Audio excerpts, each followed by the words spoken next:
Hello বন্ধুরা, আপনারা সকলে কেমন আছেন? সায়ন্তিকা ডায়েরিজ নতুন একটি ভিডিওতে আপনাদের সকলকে জানাই স্বাগত। সেদিন ছিল হচ্ছে আমার জন্মদিন, আর জন্মদিনের দুপুরে কী করলাম, লাঞ্চে কী মেনু ছিল, এটা তারই একটা ছোট্ট ভিডিও। হ্যাঁ, সেদিন আমার একার জন্মদিন ছিল না, আমার দিদির ছেলেরও জন্মদিন ছিল, আর ও আমার থেকে পাক্কা 10 বছরের ছোট।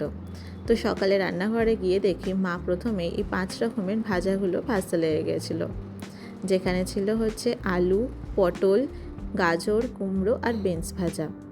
তারও আগে মায়ের পায়েস আর চাটনি, পাঁপড় এগুলো নাকি অলরেডি হয়ে গেছিলো। তো তারপরে মা এই ভাজাগুলো করে নিয়ে দেখি ডালটাও সাদলে নিয়েছিল।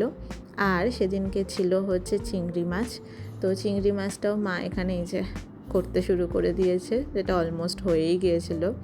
আর তার সাথে ছিল হচ্ছে ভেটকি মাছেরও ঝাল। টমেটো কালো জিরে ফোড়ন দিয়ে আমার কিন্তু এইভাবে ভেটকি মাছের ঝালটা দারুণ লাগে।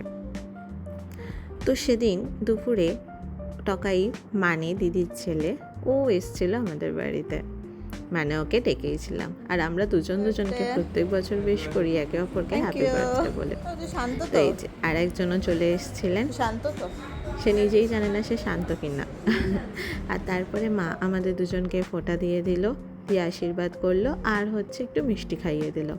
এরপর আমরা আমাদের দুপুরে লাঞ্চ সেরে নিলাম। আর হ্যাঁ, টকাই ছোটোবেলাতে খাওয়া দাওয়ার পরেই মুড়ি খেতে ভীষণ ভালোবাসতো, তো সেটা সেদিনকেও আর একবার মাকে মনে করিয়ে দিল। সবাই ভালো থাকবেন, সুস্থ থাকবেন, সবার সাথে দেখা হবে পরের একটি ভিডিওতে। টাটা।